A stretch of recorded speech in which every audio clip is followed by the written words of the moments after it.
চলন্ত জাহাজ, বিমান ও ট্রেনে দাঁড়িয়ে রুকু সিজদার সাথে নামাজ আদায় করা সম্ভব হলে কেবলার দিক ঠিক করে দাঁড়িয়ে রুকু সিজদার সাথে দ্রুত ফরজ নামাজ আদায় করে নেবে। এক্ষেত্রে নামাজের মধ্যে বাহন ঘুরে গেলে নামাজিও কেবলার দিকে ঘুরে যাবে। এভাবে নামাজ পড়তে পারলে পরবর্তীতে এই নামাজ আর কজা করতে হবে না। কিন্তু এই সকল অবস্থায় কারো দাঁড়িয়ে নামাজ আদায় করা কষ্টসাধ্য হলে সে বসে বা যেভাবে সম্ভব সেভাবে নামাজ আদায় করে নিবে এবং পরবর্তীতে এই নামাজ কজা করে নিবে। আর বাসে যেহেতু দাঁড়িয়ে যথাযথভাবে নামাজ আদায় করা যায় না, তাই কাছাকাছি যাতায়াতের ক্ষেত্রে অবশ্যই বাস থেকে নেমে নামাজ আদায় করে নিতে হবে। যেমন ঢাকার ভিতরেই মিরপুর থেকে যাত্রাবাড়ি বা সাভার থেকে ঢাকা ইত্যাদি। যাতায়াতের সময় গন্তব্যস্থলে পৌঁছে নামাজের সময় থাকবে না যদি এমন মনে হয়, তাহলে স্বাভাবিক অবস্থায় প্রতিমধ্যে নেমে নামাজ আদায় করে নিতে হবে। কিন্তু দূর দূরান্তের সফর, যেখানে প্রতিমধ্যে বাস ছেড়ে যদি নামাজের জন্য নেমে যায়, তাহলে অসুবিধায় পড়ে যাওয়ার আশঙ্কা থাকলে এবং বাস তার জন্য অপেক্ষা করতে প্রস্তুত না হলে সেক্ষেত্রে সম্ভব হলে দুই দিকের সিটের মাঝে কেবলামুখী হয়ে রুকু সিজদা সহ পূর্ণাঙ্গ রূপে নামাজ আদায় করে নিবে।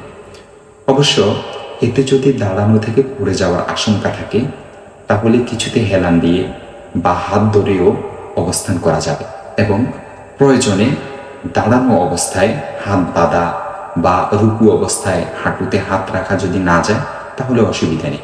আর যদি কেবলামুখী হয়ে দাঁড়িয়ে পূর্ণাঙ্গ রূপে রুকু সিজদা করা না যায়, যেমন গাড়ি দক্ষিণমুখী বা উত্তরমুখী হয়, তাহলেও কেবলামুখী দাঁড়িয়ে নামাজ আদায় করবে এবং যথারীতি রুকু করে সেজদার সময় পিছনের সিটে বসে সামনের সিটে সেজদা করবে।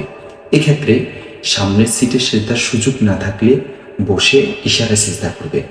আর যদি পিছনের সিটে বসার সুযোগ না থাকে, তাহলে শুরু থেকেই পুরো নামাজ নিজের সিটে কেবলামুখী বসে ইশারার মাধ্যমে রুকু সেজদা করে আদায় করবে।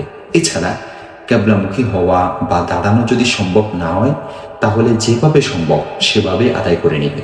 যে অবস্থায় দাঁড়ানো বা কেবলামুখী হওয়া সম্ভব হয় না, সে অবস্থার নামাজ পুনরায় আবার কজা করে নিতে হবে এবং পরবর্তীতে এই নামাজ আবার পড়ে নিতে হবে। বাসের মালিক বা চালকগণ যেন নামাজের সময়গুলোতে কোনো মসজিদে অন্তত ফরজ নামাজ পড়ার জন্য নিয়মিত বিরতি দেন, সেটার জন্য আকুল আবেদন থাকলো এবং যাত্রীদেরও এ ব্যাপারে সচেতন থাকা আবশ্যক। দেখতে পারেন মাআরিফুস সুনান 3 নং খণ্ড 394 নং পৃষ্ঠা এবং 395 নং পৃষ্ঠা এবং 396 নং পৃষ্ঠা, আহসানুল ফাতাওয়া 4 নং খণ্ড 88 নং পৃষ্ঠা।